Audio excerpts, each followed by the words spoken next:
dirais que j'ai une double vie. En fait, j'ai une vie professionnelle, je suis chirurgien dentiste à la tête d'une TPE à Clermont depuis 35 ans.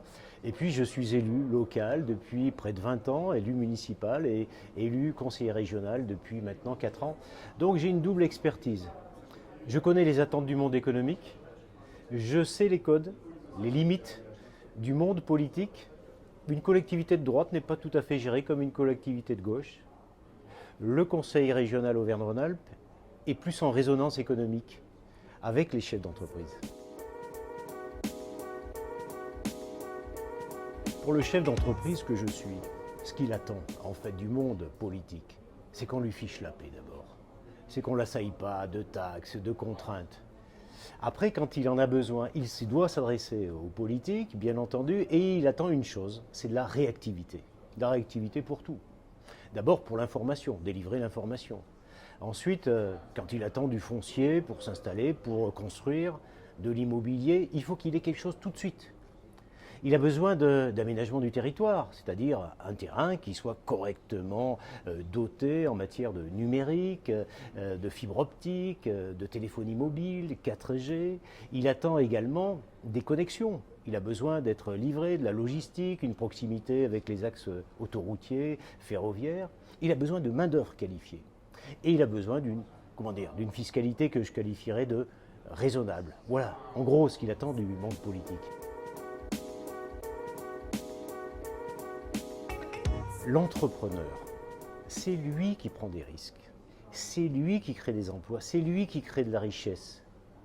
Et je veux dire par là, c'est lui qui apporte sa contribution à la dynamique démographique.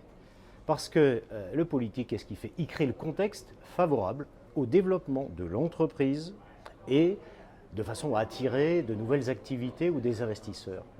Mais celui qui crée la démographie, et c'est ça le cœur de la question, c'est grâce à une démographie qui sera demain dynamique, si les chefs d'entreprise sont bien accompagnés, les pouvoirs publics au niveau national vont générer de grands investissements publics. On a un handicap qui est important, c'est la connexion ferroviaire, c'est la ligne à grande vitesse. Moi je fais le pari que si demain nous avons une nouvelle attractivité, une nouvelle démographie qui soit véritablement dynamique grâce au développement d'emplois, eh bien les pouvoirs publics nous doteront de la grande vitesse ferroviaire. Donc finalement c'est le chef d'entreprise, c'est lui qui fait la démographie. Et la démographie, ça apporte de la population c'est de la fiscalité, et la fiscalité, ça finance des équipements publics, des services publics qui profitent à tout le monde, et donc en particulier à ceux qui en ont le plus besoin. Une entreprise innovante, c'est une entreprise qui a plusieurs qualités. Je crois que c'est l'entrepreneur qui sent les marchés de demain, qui anticipe la façon dont la société va évoluer, quels seront les besoins de la population. C'est une deuxième qualité pour l'entrepreneur, l'innovation, c'est aussi de se doter, de savoir se doter des technologies d'aujourd'hui. L'utilisation des données, les data, les algorithmes, l'intelligence artificielle, c'est aussi l'impression 3D, le monitoring. Mais c'est aussi, je crois, franchement, c'est l'entrepreneur qui est doté d'une certaine générosité vis-à-vis des autres, vis-à-vis de la planète. C'est la RSE, la responsabilité sociale des entreprises, c'est qu'au sein de son personnel, eh bien, il y ait une certaine représentation de la société d'aujourd'hui telle qu'elle est dans sa diversité. Et puis dans ses concepts, c'est de protéger effectivement la planète, l'environnement, d'être soucieux de cette urgence climatique.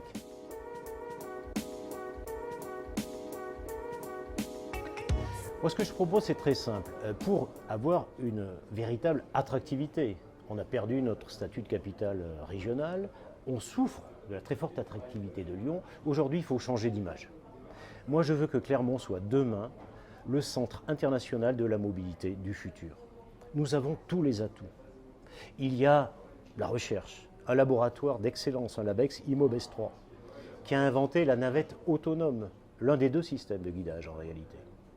Il y a un enseignement supérieur de qualité. Il y a Sigma, Polytech, Isima, qui demain vont se regrouper et vont faire l'INP, l'Institut National Polytechnique, qui pourrait se doter de ce qu'on appelle une graduate school, c'est-à-dire une école doctorale à visibilité internationale, de façon à attirer ici à Clermont les meilleurs chercheurs du monde entier, les plus doués dans la mobilité du futur.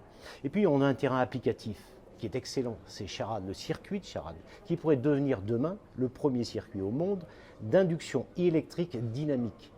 C'est-à-dire que nous pourrions accueillir sur ce circuit, sur ce formidable outil, des antennes recherche et développement de grands constructeurs, de laboratoires publics, des antennes de recherche et développement d'équipementiers, de Tesla, de Porsche, de BMW, pour expérimenter les nouveaux modèles, mais aussi pour expérimenter la route intelligente, l'autoroute du futur. Et tout ça, ça sera Clermont, mais il faut le faire savoir au monde entier.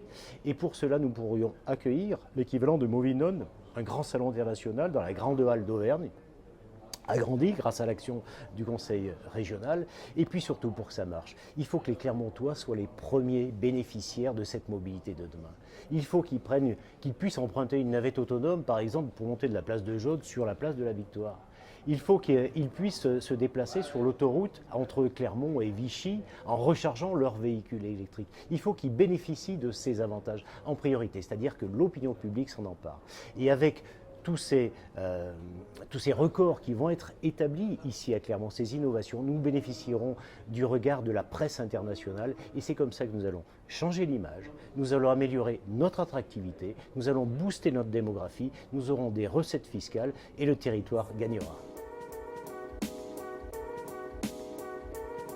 C'est incontournable, mais je garde une certaine distance parce que c'est trop facile de taper sur les autres, surtout de façon anonyme. Moi, je préfère le débat d'idées. Voilà. Avec Olivier, nous ne sommes pas d'accord. Surtout, on est d'accord sur certains points, mais c'est argument contre argument. Moi, ce que je reproche un petit peu, c'est ces réseaux qui exagèrent tout, qui amplifient tout, ou ceux qui se présentent à des élections sans idées.